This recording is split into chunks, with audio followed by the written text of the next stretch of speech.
আসসালামু আলাইকুম বন্ধুরা, সবাইকে স্বাগতম আমার রান্নাঘরে। নতুন আরেকটা রেসিপি নিয়ে চলে আসলাম।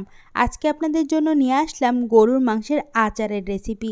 এই আচার খেতে খুবই মজাদার, আর এই আচার একবার তৈরি করলে 1 বছর খেতে পারবেন। এই আচার খুবই সহজে আপনারা বাসায় তৈরি করতে পারবেন। বাসায় থাকা উপকরণ দিয়ে এই আচার তৈরি করা যায়। বাসায় যদি এত সহজে এই আচার তৈরি করতে পারেন, তাহলে আর বাহির থেকে এত দাম দিয়ে কিনে খাওয়ার কি দরকার। আর এই আচার তো খিচুড়ি পোলাওয়ের সাথে একেবারে জমে যায়। চলুন তাহলে বন্ধুরা মূল রেসিপিতে চলে যাই। প্রথমে একটা প্যান নিয়ে তার মধ্যে নিয়ে নিলাম 1 কেজি হাড় ছাড়া গরুর মাংস। গরুর মাংসটা অবশ্যই হাড় ছাড়া নিতে হবে। আর গরুর মাংস যে পিসগুলো নেবেন তার মধ্যে হালকা হালকা তেল থাকলে এই আচারটা খেতে খুবই মজা হয়। আর আচারটা তৈরি করার জন্য মাংসগুলো এরকম ছোট ছোট পিস করে নেবেন। প্রথমে এই মাংসের মধ্যে দিয়ে দিব 1 টেবিল চামচ পরিমাণ রসুন বাটা। আরও দিয়ে দিলাম 1 টেবিল চামচ পরিমাণ আদা বাটা। 1 চামচ উঁচু করে ভরে দিয়ে দিব মরিচের গুঁড়া। হাফ চামচ দিয়ে দিলাম হলুদের গুঁড়া। 1 চামচ দিয়ে দিব জিরার গুঁড়া। 1 চামচ দিয়ে দিব ধনিয়া গুঁড়া। আরও দিয়ে দিব 2 চামচ পরিমাণ গরম মশলা গুঁড়া। এখন এখানে আমি একটা বড় সাইজের লেবুর রস নিয়ে নিয়েছি। এই সম্পূর্ণ রসটাই এই মাংসের মধ্যে দিয়ে দিব। এখন এখানে দিয়ে দিব 1/3 কাপ পরিমাণ সরিষার তেল। আচারটা কিন্তু সরিষার তেল দিয়েই বানাতে হবে। তারপর দিয়ে দিব স্বাদ মতো লবণ। এখন সমস্ত উপকরণ একটা চামিচের সাহায্যে খুব ভালো করে মিশাতে হবে। একটু সময় নিয়ে মিশিয়ে নেবেন যাতে সমস্ত মশলা মাংসের সাথে খুব ভালো করে মিশে যায়। আর আমি এখানে যে মশলাগুলো দিয়েছি, আপনারা যদি সেম মশলাগুলো দেন তাহলে আপনাদের আচারও খুবই মজাদার হবে। এখান থেকে একটাও কিন্তু বাদ দিতে পারবেন না। দেখতেই পাচ্ছেন আমি খুব ভালো করে মিশিয়ে নিয়েছি। এখন এখানে দিয়ে দিব 1 কাপ পরিমাণ পানি। এই পানিটা দিয়ে সিদ্ধ হয়ে যাবে। এখানে আর কোনো পানি ব্যবহার করতে হবে না। আর আমি কিন্তু এখনও চুলাটা জ্বালাইনি। পানি দেওয়ার পরে আবারও খুব ভালো করে মাংসের সাথে মিশিয়ে তারপরে চুলাটা জ্বালিয়ে দিবেন। আর আঁচটা অবশ্যই মিডিয়ামে রাখবেন। মিডিয়ামে রেখেই মাংসটা ভালো করে সিদ্ধ করে নিতে হবে। এখন একটা ঢাকনা দিয়ে ঢেকে দিব যাতে মাংসটা তাড়াতাড়ি সিদ্ধ হয়ে যায়। মাংসটা কিছুক্ষণ পর পর নেড়ে ছেড়ে দিতে হবে। খেয়াল রাখবেন যাতে নিচে পুড়ে না যায়। আর এই আচারের মধ্যে কোনোভাবেই পেঁয়াজ ব্যবহার করতে পারবেন না। পেঁয়াজ ব্যবহার করলে আচারটা দীর্ঘদিন কোনোভাবেই সংরক্ষণ করে খেতে পারবেন না। আচারের মাংসটা সিদ্ধ হতে বেশিক্ষণ লাগে না, কারণ আচারের মাংসটা তো আমরা অনেক ছোট ছোট করে কেটে দেই, তাই খুব তাড়াতাড়ি সিদ্ধ হয়ে যায়। আমার আচারের মাংসটা প্রায় সিদ্ধ হয়ে গেছে। আমার আচারের মাংসটা সিদ্ধ হতে আধা ঘন্টা সময় লেগেছে। এখন আর ঢাকনা দিয়ে রান্না করতে হবে না। মাংসের গায়ে যে ঝোলঝোল ভাবটা আছে, এই ঝোলঝোল ভাবটা একেবারে আমরা শুকিয়ে নিব। তাই মাংসটা কিছুক্ষণ আমাদেরকে ভেজে নিতে হবে। আর চুলার আঁচটা অবশ্যই মিডিয়ামে রাখবেন। চুলার আঁচটা বাড়িয়ে দিতে যাবেন না।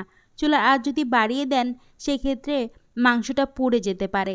তাই এই সম্পূর্ণ কাজটা আমাদের চুলার আঁচটা মিডিয়ামে রেখেই করতে হবে। একটু সময় নিয়ে মাংসটা ভেজে নিতে হবে যাতে মাংসের গায়ে কোনো ঝোল না থাকে। মাংসটা যাতে একেবারে শুকনা শুকনা ভাজা ভাজা হয়ে যায়। আপনারা দেখতেই পাচ্ছেন আমার মাংসটা আমি কিভাবে ভেজে নিচ্ছি। মাংসের গায়ে কোনো প্রকার ঝোল রাখবো না, একেবারে শুকনো শুকনো করে ভেজে নিব। আমার মাংসটা প্রায় ভাজা হয়ে গেছে। দেখতেই পারছেন এর গায়ে এক্সট্রা কোনো ঝোল নেই। মাংসটা একেবারে ভাজা ভাজা হয়ে গেছে। আর বন্ধুরা, এখন পর্যন্ত যারা আমার চ্যানেলটি সাবস্ক্রাইব করেননি তারা দয়া করে আমার চ্যানেলটি সাবস্ক্রাইব করে বেল আইকনে একটি ক্লিক করে রাখবেন, যাতে আমার চ্যানেলের সমস্ত ভিডিওর নোটিফিকেশন আপনাদের ফোনে চলে যায়। এখন আমি মাংসটা উঠিয়ে সাইডে রেখে দিব। এখন চুলায় একটা প্যান বসিয়ে তার মধ্যে প্রথমে দিয়ে দিব সরিষার তেল। এখানে আমি হাফ লিটার পরিমাণ সরিষার তেল দিয়ে দিলাম। যেহেতু আচারটা আমি অনেক দিন সংরক্ষণ করে রাখবো, তাই সরিষার তেলটা বেশি দিচ্ছি। আপনারা যদি আচার বেশি দিন সংরক্ষণ করতে চান তাহলে তেলটা একটু বেশি দিতে হবে। এখন এই তেলের মধ্যে দিয়ে দিব 3টা কালো বড় এলাচ। এলাচগুলো কিন্তু অবশ্যই দিতে হবে, তাহলে আচারের ঘ্রাণটা খুব সুন্দর হয়। তারপর এখানে দিয়ে দিলাম 10 পিস শুকনা মরিচ। আরও দিয়ে দিব দারচিনি। এখানে আমি 1 আঙুল সমান লম্বা একটা দারচিনি নিয়েছিলাম, ওই দারচিনিটা দিয়ে দিলাম। দিয়ে দিলাম সাদা এলাচ 8 পিস। আরও দিয়ে দিব রসুন। এখানে আমি 3টা বড় সাইজের রসুন নিয়েছি। রসুনগুলো শুধু খোসা ছাড়িয়ে এর মধ্যে দিয়ে দিব। রসুন দিলে কিন্তু আচারের খুব ভালো ঘ্রাণ হয়।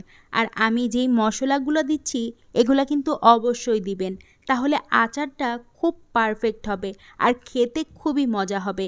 এখন কিছুক্ষণ এটা আমরা খুব ভালো করে ভেজে নিব। আর চুলার আঁচটা অবশ্যই মিডিয়াম ফ্লেমে রেখে এই রান্নাটা করে নিতে হবে। মশলাগুলো কিছুক্ষণ ভেজে নেওয়ার পর এখন এখানে দিয়ে দেব ভেজে রাখা মাংসগুলো দেওয়ার পরে অনবরত নেড়েচেড়ে আমাদেরকে আচারটা তৈরি করে নিতে হবে। এই আচারটা তৈরি করার সময় আমাদের নাড়াচাড়ার উপরেই থাকতে হবে। আর খেয়াল রাখবেন আচারটা যাতে কোনোভাবে পুড়ে না যায়। আচার পুড়ে গেলে কিন্তু এর স্বাদ একেবারেই নষ্ট হয়ে যাবে। তাই আমাদেরকে এখান থেকে কোনোভাবেই সরা যাবে না, আর বারবার নেড়েচেড়ে আমাদেরকে আচারটা তৈরি করে নিতে হবে। আর আচার নাড়ার সময় বেশি তাড়াহুড়া করবেন না, তাহলে রসুনগুলো ভেঙে যেতে পারে। রসুনগুলো একটু আস্ত আস্ত রাখবেন, তাহলে আচারটা খুবই মজা লাগবে। এখন এখানে দিয়ে দিব 1 চামচ চিলি ফ্লেক্স। আপনারা চাইলে আপনাদের স্বাদ অনুযায়ী বাড়িয়েও দিতে পারেন, কিন্তু এখানে আমি 1 চামচই দিয়েছি, যেহেতু আমি মরিচের গুঁড়াও দিয়েছি। চিলি ফ্লেক্সটা দেওয়ার পরে আবারও খুব সুন্দর করে আচারের সাথে আলতো হাতে মিশিয়ে নেবেন।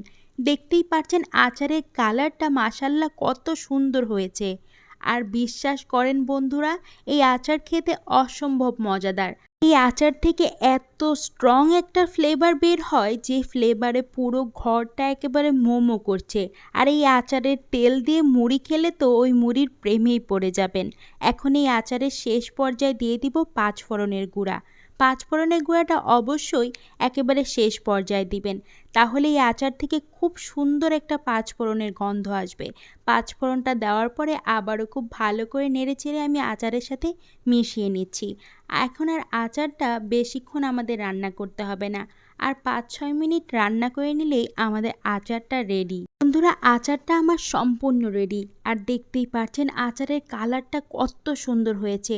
এভাবে আচার তৈরি করে আপনারা 1 বছর সংরক্ষণ করে খেতে পারবেন। আর আচারটা মাশাআল্লাহ অনেক বেশি মজা হয়েছে। বন্ধুরা, আজকের রেসিপিটা অবশ্যই একবার বাসায় তৈরি করে আমাকে কমেন্টস করে জানাবেন আজকের রেসিপিটা আপনাদের কাছে কেমন লাগলো। ততক্ষণ ধরে যারা আমার সাথে ছিলেন তাদেরকে অসংখ্য ধন্যবাদ। যারা ইউটিউব থেকে ভিডিওটা দেখছেন দয়া করে আমার চ্যানেলটি সাবস্ক্রাইব করে বন্ধু হয়ে পাশে থাকবেন। আর যারা ফেসবুক থেকে ভিডিওটা দেখছেন পেজটি ফলো দিয়ে পাশে থাকবেন। ভিডিওটি ভালো লাগলে বেশি বেশি করে শেয়ার করে দিবেন। অবশ্যই কমেন্টস করে জানাবেন আজকের রেসিপিটা আপনাদের কাছে কেমন লাগলো। সবাই অনেক বেশি ভালো থাকবেন, সুস্থ থাকবেন। আরেকটা নতুন রেসিপি নিয়ে আবার আপনাদের সাথে দেখা হবে। আল্লাহ হাফেজ সবাই।